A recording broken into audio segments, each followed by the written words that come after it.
Sekte Haotian merupakan hal yang sangat membanggakan yang harus terus dijaga. Meski keputusan dari ketua sebelumnya bisa menyelamatkan Sekte Haotian dari peperangan untuk sementara waktu, namun di saat yang bersamaan juga membuat Sekte Haotian kehilangan hal yang paling berharga. Tang Xiao kemudian menjelaskan kalau dulu ayahnya juga menjadi pihak yang sangat menderita saat mengambil keputusan untuk menutup sekte. Tetapi ia memiliki keyakinan bahwa asalkan ada kesempatan, maka pasti Sekte Haotian bisa bangkit kembali di dunia Master Roh. Tang San pun juga mengerti kalau kakeknya memang memikul tanggung jawab untuk melindungi seluruh anggota Sekte Haotian dan masih merasa belum cukup kuat untuk bisa melindungi seluruh dunia Master Roh.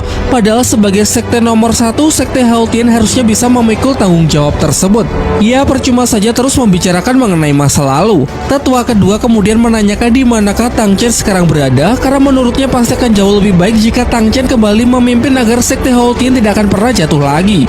Tetapi sayangnya Tang San mengatakan kalau kakek buyutnya tersebut tidak akan pernah kembali ke Sekte Haotian karena suatu alasan. Maka dari itu lebih memilih untuk memberinya emblem Sekte Haotian sebagai amanah untuk melanjutkan perjuangannya sebagai pemimpin di Sekte Haotian. Namun Tang San merasa bahwa dirinya masih belum pantas untuk mengambil posisi tersebut, terlebih lagi sekarang statusnya masih menjadi ketua di Sekte Tang.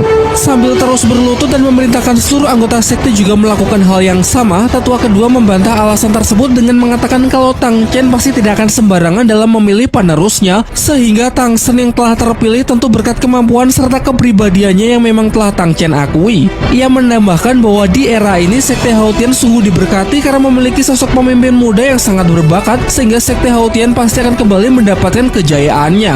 Tang San pun lalu menyampaikan rasa terima kasihnya karena sudah begitu dipercaya. Dalam pidato singkat, ia menjelaskan bahwa Sekte Haotian bukanlah sekte milik segelintir orang, melainkan milik seluruh dunia Master Roh.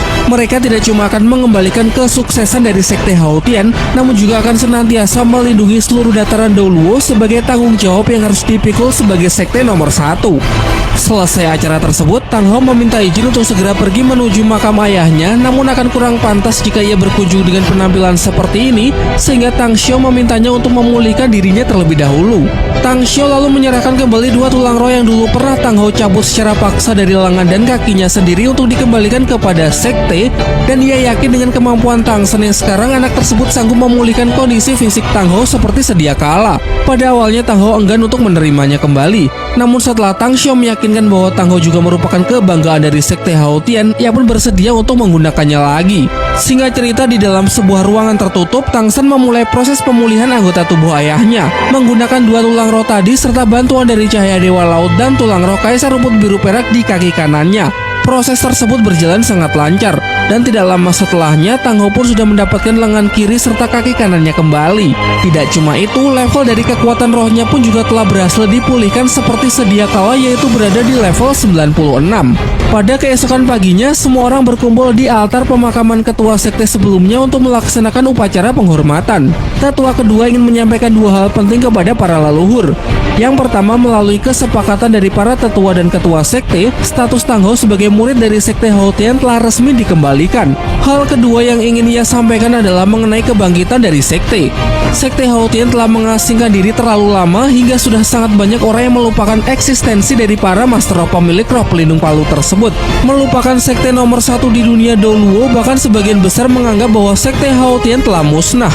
Namun kini 2 bintang kembar Haotian telah bersatu kembali dan posisi ketua sekte telah memiliki penerus yang sangat berbakat, sehingga inilah waktu yang tepat bagi sekte untuk kembali menunjukkan eksistensinya kepada dunia Master Roh serta mengembalikan kejayaan dari Sekte Haotian sebagai sekte nomor 1. Diperlihatkan kalau Tang Hao lah yang menjadi orang paling hikmat dalam upacara tersebut, mengingat kesalahannya di masa lampau yang sangat besar. Ia nampak masih berlutut bahkan ketika upacara telah berakhir. Ia juga meminta agar mereka semua pergi terlebih dahulu karena ia masih ingin di sini untuk menemani ayahnya. Sementara Tang Hao masih merenungi kisah hidupnya di depan makam sang ayah, Tang Xiao menemui Tang San untuk menyerahkan mahakarya pesanan Tang San yang kini telah selesai dibuat oleh sang dewa pandai besi Lao Gao. 2 senjata tingkat tinggi dari Sekte Tang meliputi bulu merak dan teratai amarah dewa. Tang Xiao kemudian menjelaskan mengenai alasan Lao Gao tidak bisa menyerahkannya secara langsung.